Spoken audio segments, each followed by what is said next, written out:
And last but certainly not least, our ranking member in the Senate, Senator Witkos. Morning, Mr. Chairman. Looking forward to proceeding with our agenda. Wonderful. This is an efficient committee. I'll move to item number 3, bills to reserve for a subject matter public hearing. We have just one bill that falls into that category today, an act prohibiting graduation fees at public institutions of higher education. This bill comes from the House. The chair, or is there any discussion on this bill before we move forward with a voice vote? Yes, Representative Haynes. Yeah, hi, Mr. Chair, thank you. I just wanted to kind of check in on this in regards to a little bit more information.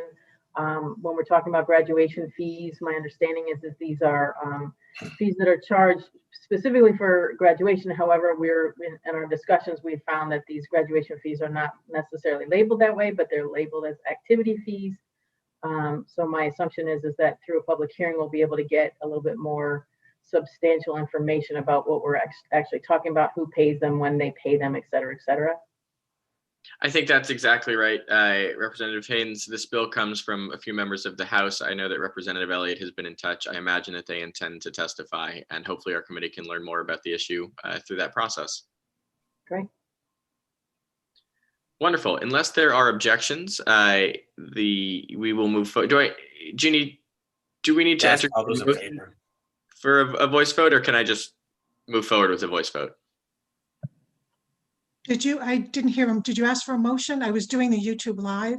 I haven't. The chair will entertain. Okay, you have to have a motion in a second, please. Understood. Is there a motion for a voice vote on this item? So moved. Motion. Moved by Representative Rochelle, seconded by Representative Haynes. All those in favor, please indicate by saying aye. Aye. Aye. All those opposed? All right, the ayes certainly have it. We'll move on to item number 4, concepts to raise. There are 6 concepts that this committee will raise. All have been screened by our bipartisan leadership team. Are there questions or comments? I guess I should briefly read through them and then open it up for questions or comments from committee members. Item number 1 is an act concerning funding for the debt-free community college program. This is referred to as the PACT program by the Board of Regents. It allows students to pursue a 2-year degree at a community college without entering into debt. It's a last dollar approach after they complete their FAFSA and apply for all federal, state institutional aid. The state makes sure that there's never a financial barrier for them to pursue higher education within a community college. Item number 2 is an act concerning the Connecticut Open Educational Resource Coordinating Council. This is a part of the committee's. Mr. Chairman. Oh, yes, I'm sorry. Yeah, could you just go over the details of where the funding possibilities are going to come from for our caucus? I know we kind of discussed 3 options potential just to have people start thinking about how we're going to fund that program.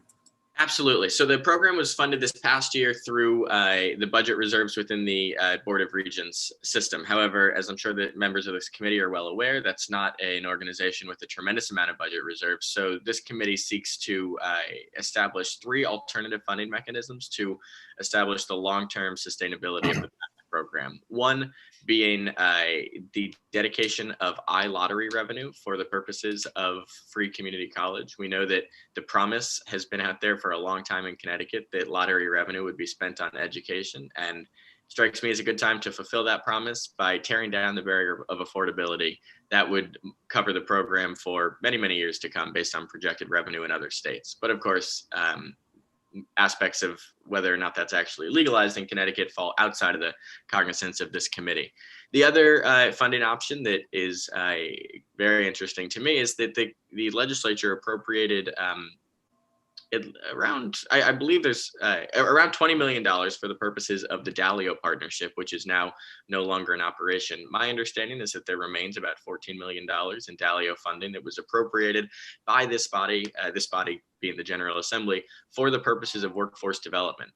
It's my belief that that $14 million would be well spent on the PACT program, and it would actually cover its operations for quite a few years.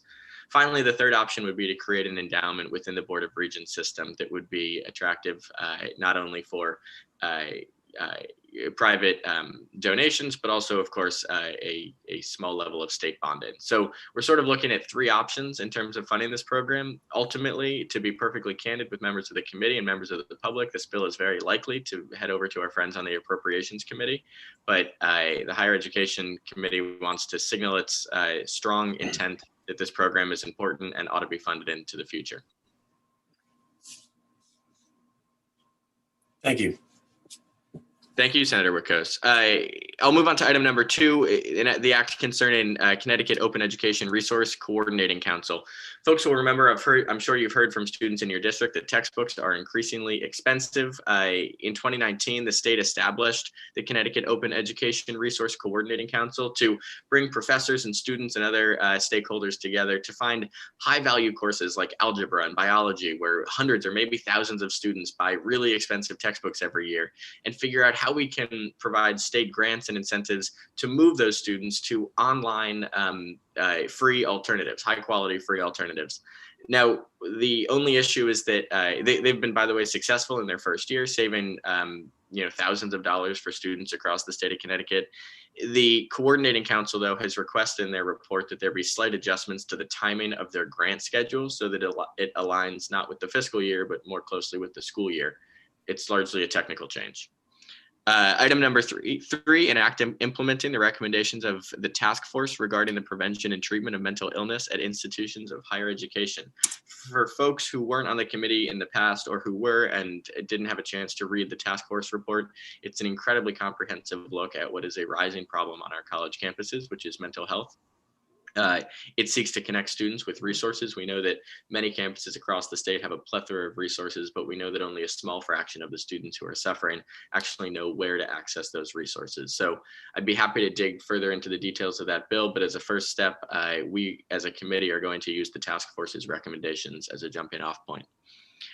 Item number 4, an act exempting workforce development programs from the sales tax. This is an idea that comes from Representative Haynes, so I'd be more than happy to pass it over to her if she'd like to discuss. Sure, thank you, Mr. Chair. This particular bill is in regards to training that employers provide for their employees. Currently, when they pay for that training, they are paying sales tax. We want to make that exempt. Number 5 is expanding tax credits for apprenticeship training programs in the manufacturing trades. Currently, larger corporations are able to get tax credits, which is a portion of the employee's wages for that training. So they receive a tax credit for that, and they're able to, participate in that. The smaller companies, sub-S corps, LLCs, LLPs, don't have that option because the way their taxes are filed. So we want to figure out a way to make sure that all employers out there who are offering apprenticeship training programs get the opportunity to have this tax credit because they're training our workforce. So that's what those 2 are. Representative Ackert.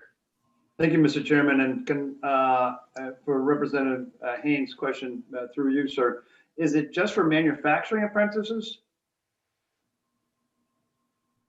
I'm not sure. We'll have to look at that. I didn't think that it was particularly manufacturing, but I thought it was any company and all companies that are doing that training and having apprenticeship programs. But predominantly, I would imagine apprenticeship programs are in the manufacturing and construction trades. So I would maybe we take out that manufacturing. We'll have to check on that. But thank you. Thank you, Mr. Chairman.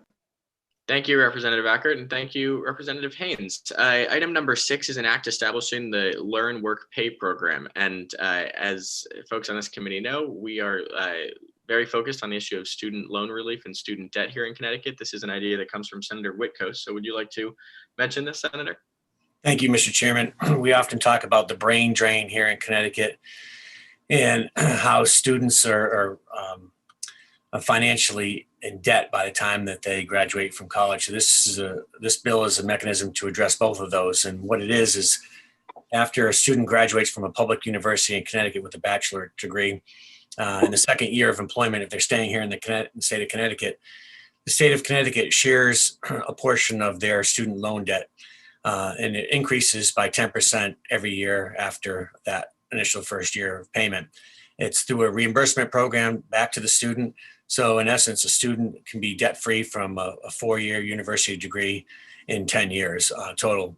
with the last, in the ninth year, they're only paying 10% of the cost of their debt for that year, and the state's picking up 90%. So that kind of gives you an example. It's a great incentive for our young folks to stay in the state, and looking forward to having some public input on this. Thank you, Mr. Chairman. Thank you, Senator. I'm excited to work with you on that bill. There are no other concepts on our agenda today, so at this point, the chair will entertain a motion to consider concepts 1 through 6 with a voice vote. So moved. Moved by Senator Woodcoast. Do we have a second? Second. Seconded by Representative Ackert. All right, all those in favor, please indicate by saying aye. Aye.